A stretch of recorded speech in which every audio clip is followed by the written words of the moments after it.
여러분 안녕하십니까? 모빌리티 문학연구원 인문교양센터에서 마련한 미래 모빌리티 특강의 오늘 강연을 맡은 국민대학교 권용주입니다. 제가 사실은 인문학을 연구하는 인문학자는 아닙니다. 그럼에도 불구하고 이 자리에 서게 된 배경은 현재 글로벌 그리고 대한민국을 중심으로 해서 글로벌의 모빌리티가 인문학적인 배경 이외에 실제로 우리 현실 세계에서 어떻게 돌아가고 있는지 그것을 여러분들과 함께 일종의 트렌드를 좀 공유하자는 차원으로 제가 이 자리에 섰습니다. 그래서 오늘 제가 강연 주제로 내세운 게 바로 이제 퓨처 모빌리티 트렌드고요. 말 그대로 트렌드입니다. 트렌드는 어떻게 방향이 흘러가는지를 보여주는 가늠자 역할을 하게 되는 거죠. 참고로 저를 잘 모르시는 분도 계시니까 소개를 드리면 현재 국민대학교 자동차 운송 디자인과에서 모빌리티 트렌드 과목을 맡고 있는 겸임을 하고 있고요. 그 다음에 MBC 라디오 차카차카에서 라디오 진행을 하고 있습니다. 그 외에 각종 정부위원회 같은 데 가서 모빌리티 신산업이 어떻게 우리나라의 구산업과 갈등 없이 정착될 수 있는가, 그래서 갈등 조정 역할을 해주고 있습니다. 그러다 보니까 이제 이 자리에 서게 됐는데, 오늘 말씀드릴 내용을 한 단어로 저에게 축약을 해보라 라고 한다면 전망입니다. 전망. 대신 전망을 하려면 과거에 어떻게 흘러왔는지를 우리가 잘 봐야 되겠죠. 워낙 이동을 많이 연구하시는 분들이니까 이동에 대해서는 저보다 훨씬 많이 아실 거라고 믿어 의심치 않습니다. 그런데 이제 이동이라는 게 우리가 동력이 인력에서 동물의 힘, 그리고 기계의 힘으로 바뀐 이후로 많은 변천사가 있고 변화가 있었지 않습니까? 그런 걸 좀 알고 앞으로 어떻게 바뀌는지가 이제 예측이 되겠죠. 그래서 첫 번째로는 영상을 같이 한번 보고 얘기를 나눌 건데요. 이 영상은 사실은 이동수단의 변화라기보다는 동력의 변화를 중심으로 현재의 상황까지를 역사적으로 좀 보여주는 영상입니다. 한번 보겠습니다. Mobility has always been a dream of human beings, and a necessity too. We kept moving either for hunting or for running away. It has inspired inventions such as bridges or motorways, but also dead-end streets. Let's have a look at the shortest history of mobility. After many transformations, eventually we were able to walk. Some managed to be carried around in a box. With the body, we have also put our thinking in the box. Putting it out of the box will be quite hard, or even impossible. With the invention of the wheel, the guy in the back of the box became obsolete. The first back-office optimization took place. With the wheel, only one guy could pull the box with the passenger in it. One day, even the front guy had to go. Unlike the back office guy who just got fired, the front guy got promoted to the top of the box. The pulling power has been increased by inviting a horse to do the job now.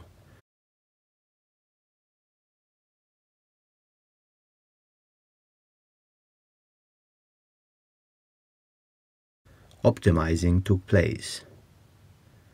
They extended the box, added more wheels, added more horses, sometimes more drivers. The list of improvements goes on and on. One day, the driver got sick of feeding horses and sitting in the top of the box in the cold. He got rid of horses and placed himself into the box where the passenger was. The driver replaced the horse with an engine and got himself a steering wheel. He now didn't need his mouth to steer the box by shouting at the horse anymore. He could steer the box by just using his hands and legs. The box got much faster and much more comfortable. But it also got quite stinky. We had to get rid of the pipe in the back and introduced an electric engine instead. With no smoke and no noise, The box was moving as silently as back in the days when it was carried by two guys. One day, the driver himself became obsolete and he became a passenger. The box could drive by itself. Everybody in the box is now a passenger. They could give commands to the box like the driver used to give it to the horse in the past. Hands and legs are not necessary to steer the box anymore. The box became so cozy that passengers do not want to leave it anymore, and they brought all the things they used in their homes or offices into the box. All the things that we wanted to reach by moving around are now actually in the box already. So one may ask why the heck we still need mobility. Why move at all? And that is a good question indeed. The answer? I don't know. I know only one thing for sure. The only sure thing is change. 방금 그 영상에서 보신 것처럼 사실 이동이라는 것은 누구나 잘 알고 계시겠지만 생존의 문제로 시작을 한 거죠. 인간이 어떻게 하면 옆집에 있는 사람보다 더 빨리 가서 앞에 있는 사냥감을 차지할 확률을 높일 수 있게 되잖아요. 그러다 보니까 인류는 지금까지 사람의 힘보다 더 빠른 것, 그 다음에 동물보다 더 빠른 것, 동물보다 힘이 더 큰 것, 빠르고 힘센 동력을 늘 찾아왔었고, 그게 이제 현대사회에서 엔진이라는 동력을 쓰게 된 거죠. 그 엔진인 동력 발생 장치지만 이제 기름을 써가지고 엔진을 만들다 보니까 화석 연료에 의한 탄소 배출이 환경적인 문제로 대두가 됐고, 이 상황에서 이제 환경 문제에서 벗어나기 위해서 쉽게 보면 전동화를 합시다 라는 컨센서스가 만들어져서 전동화를 시작하게 된 거죠. 근데 전동화를 하면서 동시에 나오는 것이 바로 그겁니다. 인간이 운전하지 않을 수는 없을까? 그러니까 인간이 이동할 때 말 그대로 단 1%의 노동력도 쓰지 않고 이동할 수는 없을까? 누군가의 노동력에 의해서 이동하는 것조차 없애면 안 될까? 라는 이제 고민들을 하게 된 것이고, 만약에 그런 세상이 온다면, 흔히 말하는 오토노머스 자율주행이겠죠. 그런 세상이 온다면 세상은 어떻게 달라질까를 이제 많이 연구들을 하고 있습니다. 하지만 한쪽에서는 그런 세상은 오지 않을 거야 라는 반대 여론도 만만치 않습니다. 왜냐하면 결국은 사회학적으로는 일자리를 줄어들게 만드는 문제와 충돌이 되기 때문에 실질적으로는 불가능할 거야 라는 의견도 있지만, 기술의 발전은 계속 그쪽을 향해서 가고 있는 거죠. 그러면 그 기술의 발전이 어떤 세상을 만들려고 하는지를 또 하나의 영상으로 제가 보여드리겠습니다.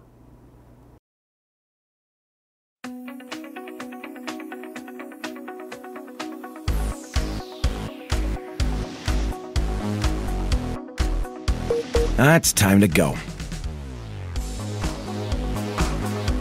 Let's see how I'm getting home tonight. Mobility managers use advanced analytics to combine Ben's trip history, current circumstances, data from millions of other commuters, and information from different modes of travel across the city to provide a set of tailored, seamless options. Payment providers allow Ben to pay by the mile. Insurance companies deliver customized per-trip insurance that accounts for Ben's particular route and mode of transit. I need groceries. I can pick them up at the station and then take a pod home. But I can still get some exercise by biking to the train. City planners work with the private sector to operate and maintain critical infrastructure, from bike racks to train platforms. Physical assets are increasingly smart and connected, allowing constant real-time monitoring. Perfect timing. And I don't even need to take my phone out of my pocket to board. Digital infrastructure suppliers provide ubiquitous, high-speed connectivity for a smooth and secure online experience. Milk, eggs, bread, ice cream? Yeah, why not?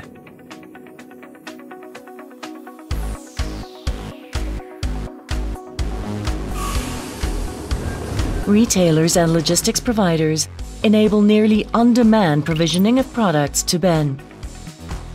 Well, I got my groceries. Now I just need to grab a pod, and I can catch a bit of the game. Fleet operators store, maintain, and deploy shared autonomous vehicles throughout the city. Vehicle manufacturers build an array of shared self-driving options to meet the varying needs of Ben and the millions of other travelers. Content providers offer a variety of options, from entertainment to business applications, each supported by advertisers and subscription fees. Wow, that was fast. Now I just check the fare summary, grocery bill, rate the trip, and it's time to relax.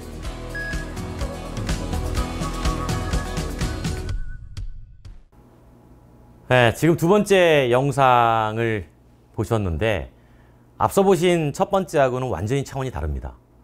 인류는 지금까지 이동을 하기 위해서 이동 수단에 집중을 했었어요. 어떻게 하면 빨리, 어떻게 하면 인간 운전자의 도움을 많이 줄 수 있을까를 연구를 하다가 모빌리티라고 하는 큰 틀의 개념이 등장하면서 세상은 어떻게 이동할 것인가로 기술적으로 바뀌어가기 시작을 했습니다. 벤이라는 친구가 회사에서 퇴근합시다라고 종이 울리는 순간 집에 도착할 때까지 이 영상, 이 그림에서 우리가 하나 찾을 수 있는 키워드 단어는 뭐냐면 단 한 번도 이 벤이라는 친구는 멈춘 적이 없습니다. 이동에 있어서. 모든 게 제 시간에 온타임으로 다 맞았어요.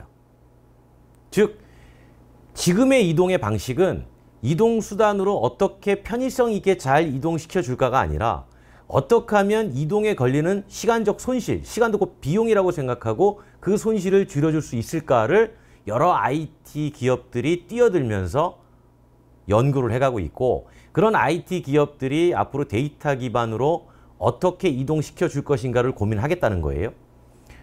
그런데 생각해 보시면 그런 데이터나 이런 것들이 그럼 IT 기업들만의 몫이냐라고 본다면 꼭 그렇지는 않습니다. 당연히 자동차를 전통적으로 만드는 제조사도 그 시장에 뛰어들고 싶어하고 그걸 위해서 열심히 노력들을 하고 있습니다. 그런데 이런 상황에서 지금 우리가 이제 전동화라는 모빌리티의 동력원이 기름에서 전기로 바뀌어야 된다라는 당위성을 가지고 있지 않습니까? 근데 이 전기로 바뀐다는 것이 단순하게 자동차, 즉 이동 수단에 뿐만이 아니라 모든 이동의 공간을 가리지 않는 이동하는 모든 것은 다 배출가스 규제에 따라서 전동화를 할 수밖에 없는 상황입니다. 그것이 육상에서 이동하는 자동차이든 하늘에서 움직이는 항공기이든 물에서 왔다 갔다 하는 선박이든 모든 동력원이 바뀌어야 되는 시점에 도달해 있는 겁니다. 그러다 보니까 이 자동차를 포함한 많은 기업들, 즉 모빌리티 기업들에게 대단히 큰 변화가 요구되는 시점이에요. 무슨 얘기냐면 영역이 사라집니다. 예를 들어서 흥미로운 얘기를 하나 보여드리겠습니다. 지금 사진에서 가장 왼쪽에 보는 이데미츠 코산이라는 소형 전기차 있죠? 이 차의 대주주가 정유회사입니다. 일본의 2대 정유회사예요. 가운데에 있는 루시드 모터스의 루시드 에어라는 전기차의 대주주가 사우디아라비아 국부펀드입니다. 아람코에서 가장 돈을 많이 대죠. 아람코는 사우디의 최대 국영 정유회사입니다. 세 번째 그림에 보이는 라이트닝 시스템즈의 벤, 전기차입니다. 전기차인데 이 회사의 최대 투자자가 브리티시 페트롤레움입니다. 영국 석유.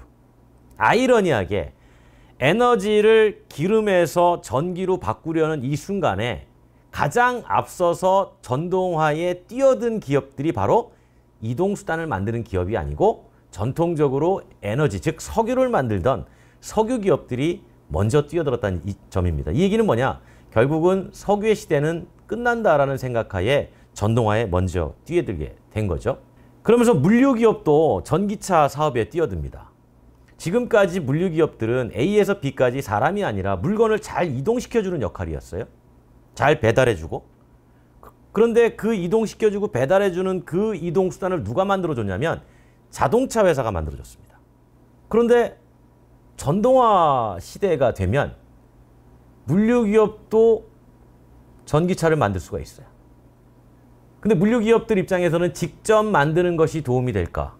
아니면 기존의 자동차 회사가 만들어주는 걸 사서 쓰는 게 도움이 될까를 판단하는데, 이 판단의 가장 큰 기준이 뭐냐면 바로 배터리입니다.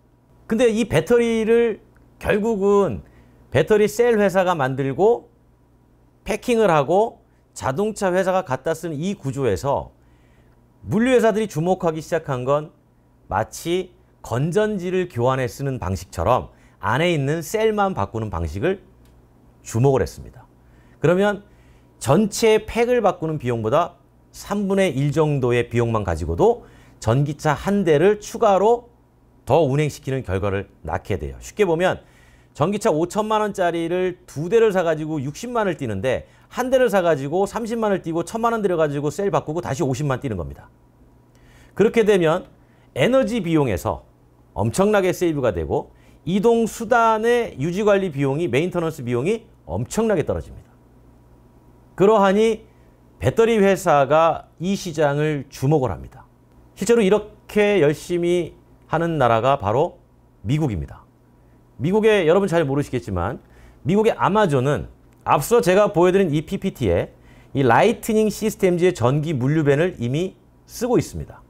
쓰고 있는데 거기에 들어가 있는 배터리 팩이 바로 셀 모듈 교환 방식입니다. 그러다 보니까 물류기업에다가 자동차, 즉 이동수단을 팔던 제조사는 시장을 잃어버린 거예요.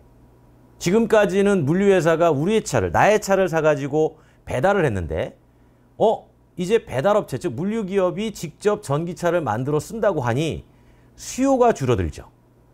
근데 제조의 역량은 유지해야 됩니다. 그러니까 이제는 자동차 회사가 직접 물류 사업에 진출합니다. 자기들이 직접 만든 이동수단으로. 그래서 GM은 물류 사업에 뛰어들었습니다. 우리나라의 현대자동차 그룹도 물류 사업에 뛰어들었습니다. 택배 사업에 뛰어들었어요. 결국 시장이 이렇게 양분된다라고 보는 거죠. 그러니까 이러는 와중에 이제는 모빌리티 이동수단, 그러니까 제조물이죠. 제조물을 만드는 곳에 기존의 자동차 회사에 부품을 납품하는 회사는 물론 가전회사도 뛰어듭니다. 가전회사는 단순해요. 무슨 얘기냐? 그냥 전자제품에다가 바퀴 달았다고 생각하는 겁니다. 우리가 집에서 쓰는 인공지능 로봇 청소기를 그냥 길에다가 쏟아낸다고 보는 거예요. 안전성, 사고 안 난다는 자율주행 시스템의 전제하에 사람이 탈 수 있어 기계적인 특질을 가져야 되는데 그런 것들은 다 표준화된다라는 전제하에 전자제품의 연장선으로 이 전기차를 인식하기 시작합니다. 즉 다시 말하면 화석연료에서 힘을 만들어내는 원천이 화석연료에서 전기로 바뀌면서 기존에는 생각지도 못했던 수많은 사업이나 새로운 물류 형태의 사업들이 막 뛰어드는 거예요. 그러면서 세상은 복잡해지기 시작합니다. 이런 부품 회사들도 뛰어들기 시작하죠. 그런데 여기서 이제 흥미롭게 봐야 되는 비즈니스 전략 중에 하나가 그렇다면 대체 왜 이런 싸움을 하고 있는 걸까? 여기서 핵심은 사실은 배터리가 아닙니다. 이동수단에서는 배터리가 핵심 소재인 건 맞아요. 핵심 부품이고. 근데 이 배터리가 들어옴으로써 어떤 시장이 되냐면 전력을 발전하고 유통하고 사용하는 시장에 새로운 경쟁 구도가 만들어져요. 무슨 얘기냐면 지금까지 우리는 전력을 만드는 회사가 전기를 만들면 중간에 유통하는 회사가 그 전기를 받아서 송전을 해주죠. 전력을 보내주면 그 보낸 전력을 가지고 다시 배전을 합니다. 전기를 나눠주죠. 그 배전 가지고 집에서 쓰고 공장에서 쓰고 자동차도 쓰는 겁니다. 근데 전기차의 등장이 사실은 기존의 가정용, 산업용밖에 없었던 최종 전기 수요 시장에 하나가 새로 들어온 거예요. 그러니까 그 유통을 서로 하고 싶은 겁니다. 대표적으로 전기차 충전 사업이에요. 우리 요즘 전기차 타시는 분들 길에서 충전기 많이 보시잖아요. 그 충전기를 설치한 회사가 한전에서 100원에 전기를 사와서 이용자한테 130원에 파는 겁니다. 전력 유통 사업이죠. 이 전력 유통 사업에 다 뛰어드는 겁니다. 근데 이 전력 유통 사업에 뛰어들 때 배터리 회사가 뛰어들 거냐, 아니면 자동차 회사가 주도권을 잡을 것이냐. 그래서 배터리 회사도 우리가 흔히 바스라고 하는데, 배터리 에서 서비스로서의 배터리를 해서 모빌리티 영역에 들어가고, 자동차는 당연히 그렇게 되겠죠. 제가 실제로 영상을 하나 보여드리겠습니다. 과연 이 배터리가 여러분들이 생각하실 때 자동차에 고정식으로 부착되어 있는 게 앞으로 보급에 유리하겠느냐, 아니면 한 번씩 옛날에 휴대폰 충전기 교환하듯이 뗐다가 필요할 때 넣는 게 더 유리하겠느냐. 한번 이 영상을 보고 판단해 보시죠.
지금 보신 영상에서 차가 들어가서 나갈 때까지 걸리는 시간이 얼마나 될 것 같습니까?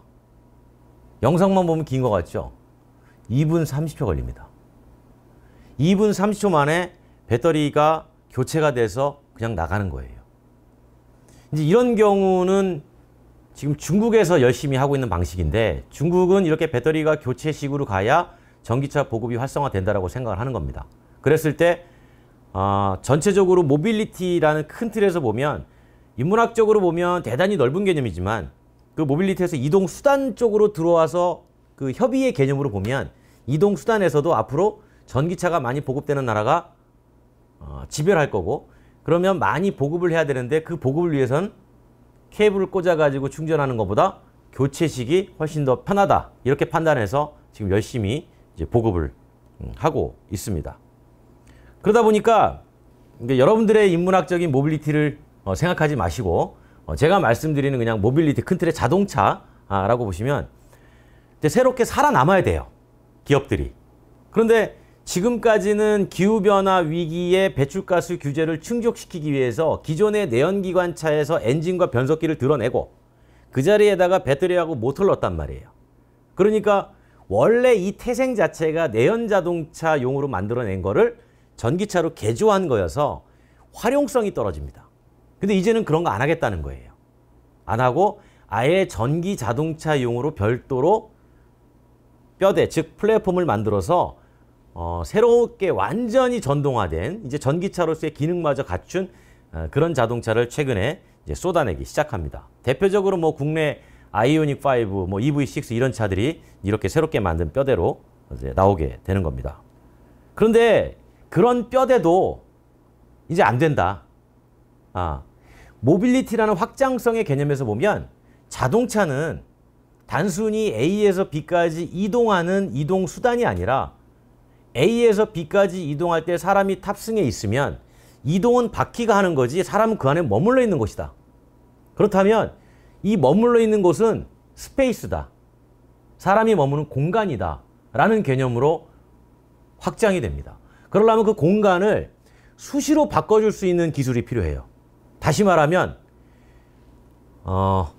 위에 있는 공간만 마치 렌탈하듯이 얼마든지 바꾸려면 밑에가 고정되어 있어야 됩니다. 바로 이렇게 말이죠.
방금 보신 것처럼 그 영상은 아무것도 없어요. 그러니까 우리가 필요한 공간을 그 위에다 만들면 됩니다. 나는 헬스장을 만들겠다 그러면 헬스 스페이스를 얹으면 돼요. 나는 쿠킹 시설을 해야겠다 그러면 부엌 키친 시설을 얹으면 됩니다. 그러면 헬스장과 키친 시설이 필요할 때마다 내가 교체해서 쓰면 돼요. 그런 식으로 이제 모빌리티가 단순하게 사람이 탈 것이 아니라 활동하는 공간의 영역으로 넘어간다는 거죠. 그런데 그렇게 만들려면 기본적으로 이런 단계들을 다 거쳐야 되는데 마지막에 콘텐츠 제공의 자율주행 단계까지 가려면 가장 제일 밑바닥에 전용 플랫폼이 있어야 돼요. 그런 다음에 전용 플랫폼을 갖추고 그 다음에 1단계로는 자율주행 시스템을 완성을 하는 게 지금 모든 모빌리티 제조사들의 공통된 관심사예요. 만든 다음에 공급을 합니다. 그 다음에 뭘 하려고 그러냐면 제조업이라는 숙명을 벗어날 수가 없으니 제조의 역량을 최대한 오래 지속하기 위해서 누가 신생기업이 나타나면 내가 자동차 만들어줄게. 그러니까 제조물을 지금까지는 직접 만들었는데 이제 제조물을 만들어주는 그런 사업까지 노리고 있는 거예요. 대신 그 제조물을 만들 때 바로 1단계에 있는 그 회사의 지능, 즉 자율주행 시스템을 넣으려고 그러는 겁니다. 그런 다음에 이제 3단계로 올라가면 그때부터는 이동수단이 다양해져요. 자동차 회사가 지금까지 자동차를 만들었는데 이제 전동 자율주행 유모차도 만들고 전동 자율주행 킥보드도 만들고 심지어는 아이들이 타고 다니는 전동 카트 있죠? 그 카트에도 자율주행 넣어가지고 만들어줄 수 있어요. 이런 것들을 그 제조사가 다 지능으로 연결해 버린다는 거예요. 이제 그렇게 봤을 때에 이동 서비스가 완벽해진다고 보는 겁니다. 그러니까 아까 그 두 번째 영상에서 벤이라는 친구가 집에 가자라고 했을 때부터 그 벤이라는 친구가 유일하게 자신의 신체를 쓴 건 두 다리밖에 없습니다. 엘리베이터를 타고 내려왔죠. 이게 모빌리티죠. 내려서 자전거를 탔어요. 그 다음에 서브 트레인을 가서 바로 트레인을 탔습니다. 내려와서 자율주행을 탔어요. 결국 어떻게 하면 이 사람이 A에서 B까지 이동할 때 끊김없이 잘 이동시켜 주는가가 바로 이동 서비스예요. 그 이동 서비스에 필요한 이동 수단들을 하나씩 만들어서 넣는 겁니다. 이제 그렇게 돼서 정말 이동하는 중에 아무것도 할 일이 없어지면 그때부터 이제 미디어 콘텐츠, 즉 이 사람이 즐길 수 있는 콘텐츠를 만들어서 가는 거죠. 지금은 각자 따로 하고 있죠. 예를 들면 넷플릭스 같은 경우는 집에서 지금 홈 서비스 하지만 결국은 휴대폰에 서비스하는 것처럼 이제 자동차에서도 하겠다는 거예요.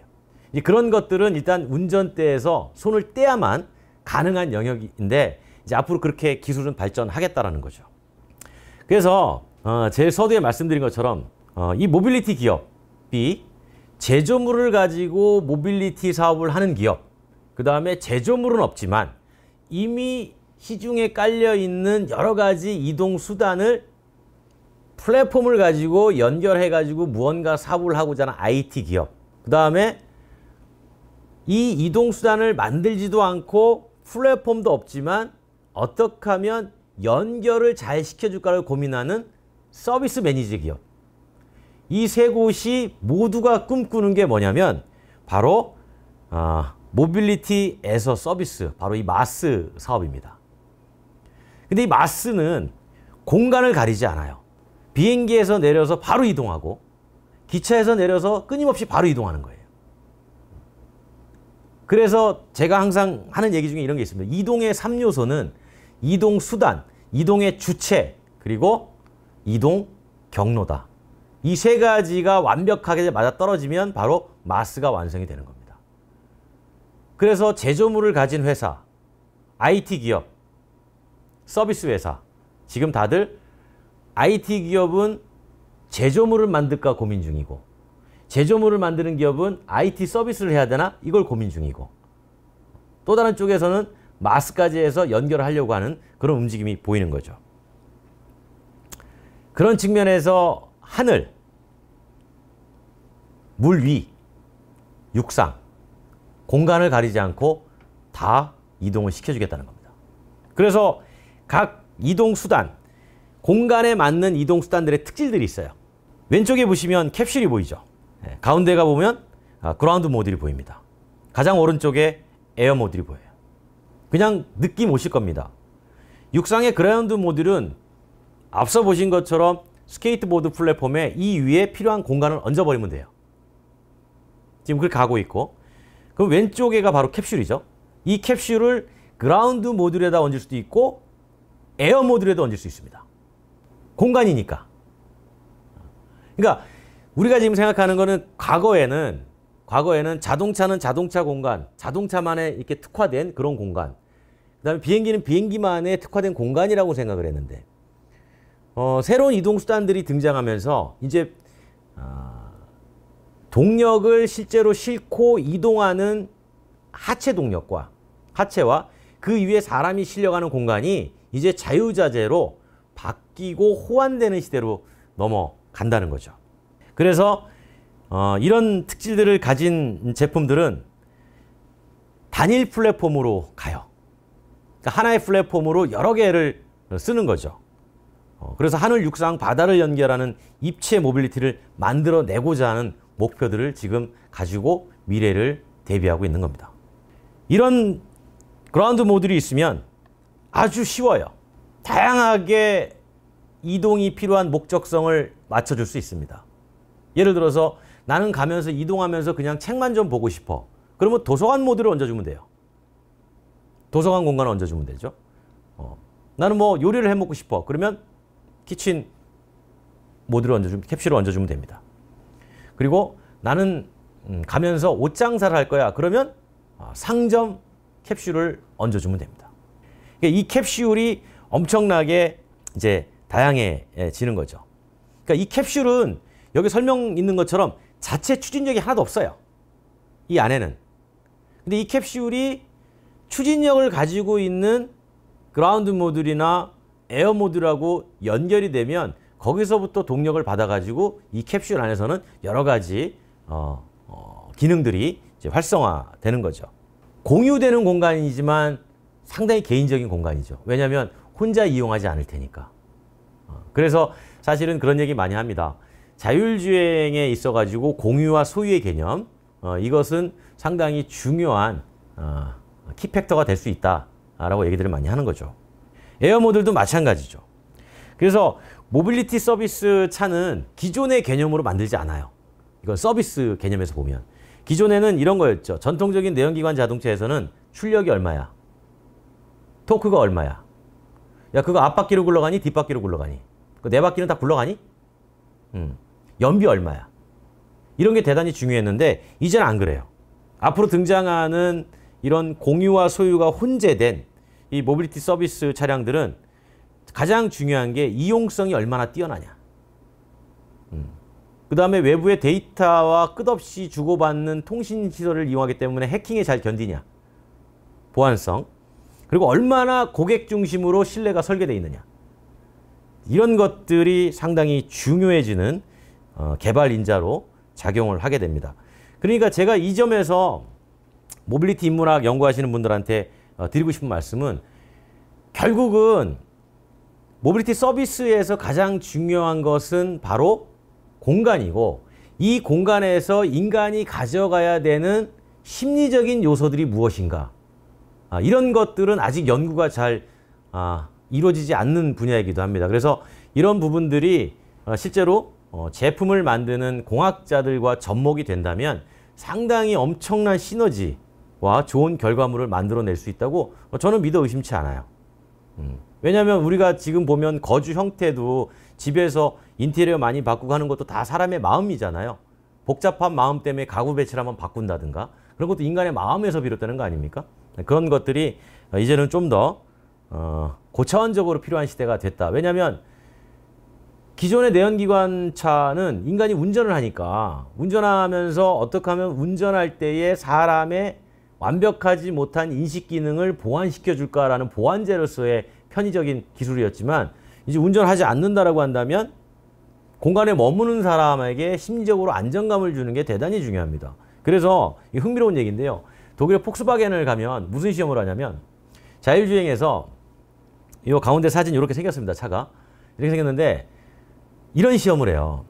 운전자가 없으니까 탑승자가 노인이 될 수도 있고 젊은 사람이 될 수도 있고 여성이 될 수도 있고 아이가 될 수도 있고 불특정 다수가 타죠. 그러면 그런 사람들이 3명, 4명이 탔을 때 과연 정지 상태에서 시속 100km까지 도달하는 시간을 얼마를 줘야 될 건가? 지금까지는 인간 운전자가 있었단 말이에요. 대중교통에서도 다 사람 운전자의 영역이 있으니까 버스 운전기사가 뒤에 사람이 앉았는지 안 앉았는지 안전까지 다 확인해서 뭐 천천히 갈 수도 있고 빨리 갈 수도 있고 이렇게 결정을 하는데 이제 그 결정을 로봇이 하게 되잖아요. 그러면 탑승자의 개별적인 상황들을 로봇이 다 인식할 수 있겠는가?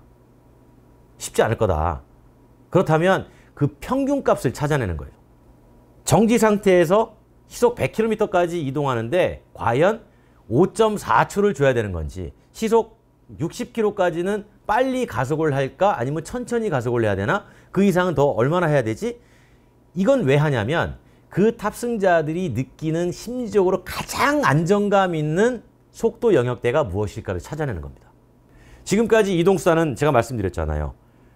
이 이동수단을 소유하고자 또는 사려고 하는 사람들의 특성을 반영해서 이런 사람들은 이러이러한 라이프 스타일을 가지고 있어. 그러니까 이렇게 성능을 주면 돼 라고 결정을 했지만 모빌리티 서비스로 오면 그런 결정은 무의미해진다는 거죠. 불특정 다수가 이용하기 때문에. 그래서 그런 점도 염두에 두고 개발이 이루어지고 있다라는 점에서 사실은 모빌리티 인문학이 대단히 중요한 역할을 한다고 저는 이제 보고 있는 겁니다. 이 그림에서 보시면 이게 흥미로운 그림이에요. 여기 보시면 사람들이 있고 자전거를 배달하는 자율주행 물류차가 있고 그냥 단순하게 내가 잠깐 빌려서 탈 수 있는 자율주행 차도 있고 저 오른쪽에 보시면 하이퍼루프도 있고 하늘로 보면 드론이 날아다닙니다. 이게 바로 지금 모든 모빌리티 기업이 꿈꾸는 마지막 월드입니다. 여기서 인간의 이동을 빼고는 모빌리티 기업을 꿈꾸는 회사가 이동 수단과 이 이동하는 모든 과정을 다 해결하겠다. 라는 게 이제 이 주도권 싸움의 시작이에요. 그런데 제가 이제 항상 강의하면서 많은 질문을 받는 것 중에 하나가 이제 바로 이겁니다. 분명히 제조물을 만드는 회사는 그렇게 갈 거는 당연시 되는데 그리고 전동화에서 여러 가지 영역도 허물어지면서 할 것 같은데 야 이게 모빌리티 플랫폼을 서비스 플랫폼을 가지고 시장에 뛰어든 IT 기업들은 어떻게 될 것인가?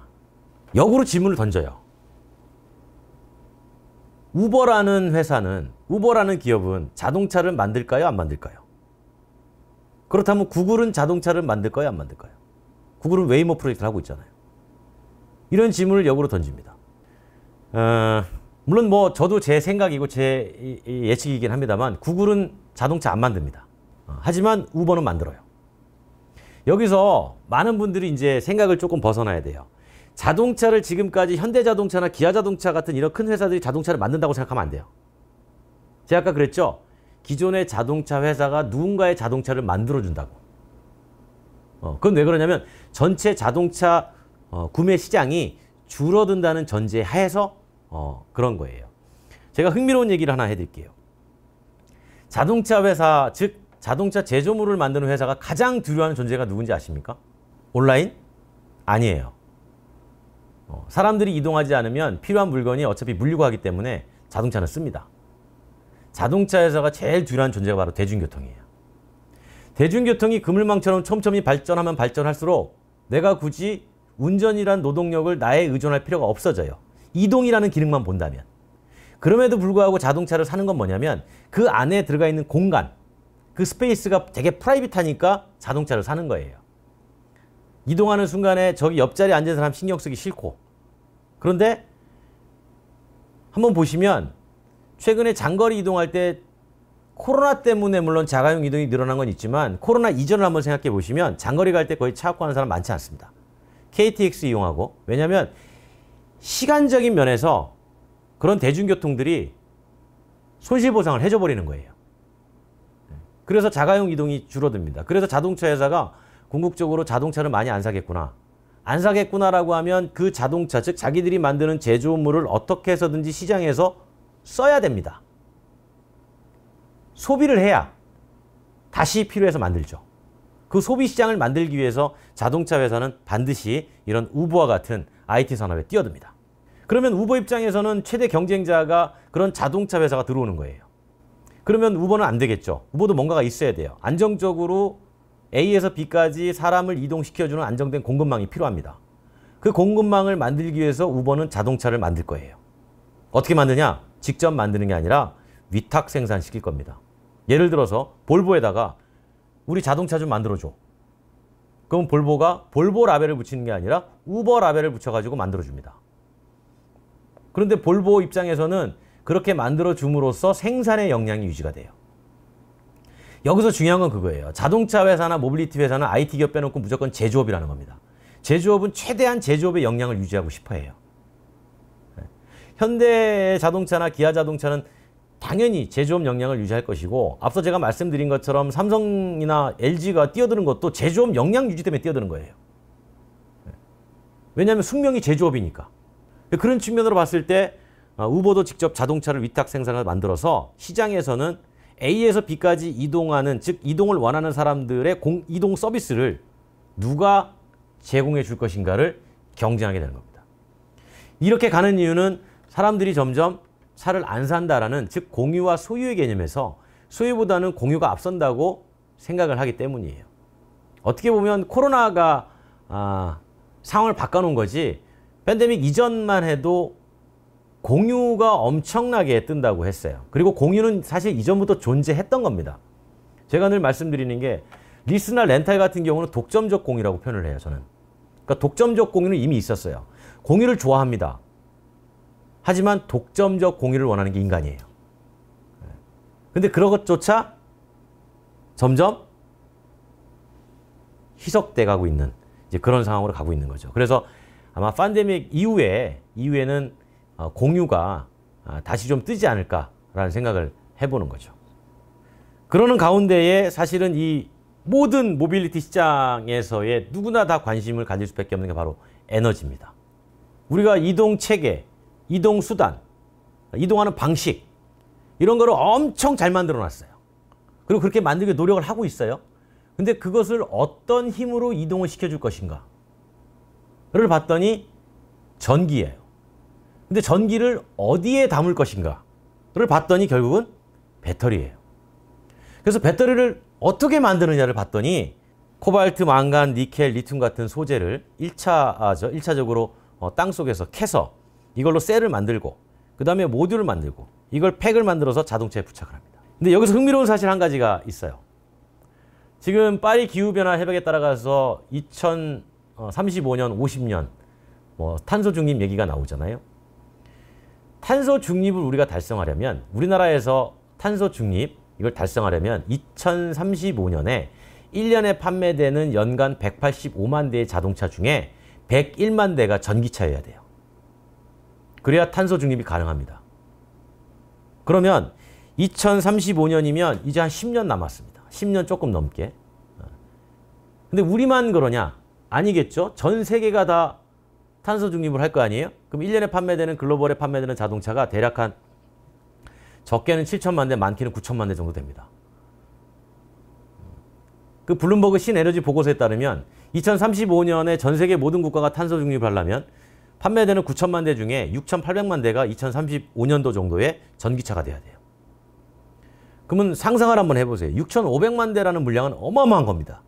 거기에 들어가는 배터리를 지금 땅속에 묻혀있는 유한자원이 충당을 못 해줘요. 그래서 쓰고 있는 배터리에서 다시 이 소재를 빼지 않으면 탄소 중립이 어렵다는 거예요. 그래서 결국은 에너지 문제가 항상 직결된다는 점을 우리 사회에서는 많이 간과하고 있어요. 그러니까 에너지는 에너지 학자들한테 맡기는 거죠. 아니에요. 이게 모빌리티하고도 엄청나게 연동이 돼 있습니다. 그래서 사실 이 글로벌 에너지 트렌드에서 이 배터리 계통은 이게 유한자원의 낮은 수량성 때문에 지금은 하기 쉽죠. 지금은 되게 하기 쉬워요. 참고로 말씀드리면 이런 거죠. 많은 분들이 아니 1900년대 초반에도 배터리 전기차가 있었는데 왜 기름 전기차가 이겼어요? 라고 이제 저한테 많이 물어봅니다. 그건 명확해요. 저장성 때문이에요. 에디슨이 전기차를 쓸 수 있게 해줬죠. 그래서 1905년도에 뉴욕에는 6대의 전기 택시가 있었습니다. 인기 엄청 좋았어요. 납축 배터리 해가지고. 그런데 다 사라졌습니다. 왜? 내연기관 자동차가 나오면서 한 300에서 400km 떨어진 곳에다가 빨리 땅 파가지고 시멘트 넣어서 거기다가 기름 갖다가 저장해 놓고 파는 게 전신줄을 세워가지고 전선을 연결하는 속도보다 월등히 빨랐어요. 그러면 굳이 시간도 오래 걸리는 전기차를 쓸 이유가 없었죠. 그 당시에는 환경의 논리가 없었으니까. 그래서 기름차가 시장을 지배하게 됐던 겁니다. 결국은 그렇기 때문에 이제 지금 와서는 배터리를 하자는 이유는 뭐냐면 전국 방방곡곡에 전 세계 어디든지 전선이 다 들어가잖아요. 네. 그러니까 지금은 전력을 쓰기가 되게 편한 시대가 된 거죠. 그러니까 이제 전기차로 가는데 이 소재의 문제가 여전히 남아 있어서 이 소재의 문제를 가지고 해결책을 찾자는 게 바로 수소입니다. 네. 그래서 이 수소를 어떻게 쓰는지를 영상으로 한번 보여드릴게요.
지금 보신 영상이 바로 수소를 가지고 얘기를 하는 겁니다.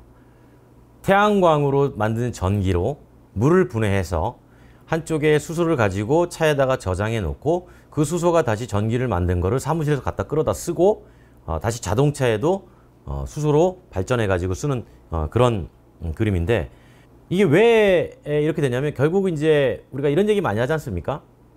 인간의 식량은 당연히 인간의 에너지는 식량인데 산업의 식량이 결국은 에너지 아니겠습니까? 그 에너지를 가지고 주도권이 바뀌는 거예요. 그래서 사실 모빌리티의 권력 자체가 에너지 쪽으로 이동하는 것만큼은 사실이에요. 그 이유가 뭐냐면 아무리 좋은 모빌리티 이동 수단을 만들어 놓으면 뭐합니까? 아무리 좋은 서비스를 만들어 놓으면 뭐예요? 에너지가 없으면 아무것도 할 수가 없습니다. 그래서 모빌리티 이동 수단, 모빌리티 툴을 만드는 회사들이 에너지에 관심을 갖기 시작해요. 그리고 에너지 회사들은 반대로 직접적으로 자기네들이 에너지를 공급할 수 있는 이동 수단에 관심을 갖기 시작합니다. 제가 앞서 서두에 그런 말씀 드렸을 거예요. 전동화라는 것이 자꾸 섞인다고. 그 섞이면서 모빌리티 시장에서도 상당히 많은 변화들을 가져온다고 말이죠. 결국은 자동차 권력을 어떻게 해서든지 에너지로 이관을 시키고자 하는 거에는 정부의 역할도 되게 커요. 정부도 하고 싶어 합니다. 많은 분들이 이렇게 물어봅니다. 왜 수소입니까? 저는 수소를 쌀과 밥으로 비유해요. 식당에서 밥을 바로 팔면 그게 전기입니다. 밥을 해놓은 거죠. 근데 그 밥은 손님이 안 와서 밥통에 계속 보관하고 있으면 나중에 공급하지 못할 정도로 눅지고 말라서 손님한테 내놓을 수가 없죠. 즉 에너지로서의 가치를 잃어버려요. 저장성이 상당히 안 좋습니다. 하지만 쌀이라는 형태의 수소로 밥을 언제든지 만들 수 있는 쌀로 저장을 하고 있으면 오랜 기간 저장할 수 있죠. 그래서 에너지는 반드시 저장이 된 다음에 안정적으로 공급이 돼야 되는 그런 숙명을 가지고 있어요. 그런 측면에서 지금 수소를 주목하는 겁니다. 게다가 우리가 이제 그 국가적으로 또는 글로벌적으로 중동의 기름의 의존도를 낮추려고 하는 것도 이제 결국은 수소 사회로 가고자 하는 이제 큰 방향인 거죠. 그래서 지금 우리만 수소를 노력하는 것 같지만 전 세계 모두가 다 수소 인프라 구축에 지금 사활을 걸고 있습니다. 그래서 저의 강의는 시간상 대략 이 정도로 마칠 텐데, 제가 이제 모빌리티 인문학 연구원 그 교양 특강을 하면서 사실은 약간 좀 생소했을 겁니다. 여러분들 들으시기에 기존에 인문학을 많이 연구하신 분들이니까.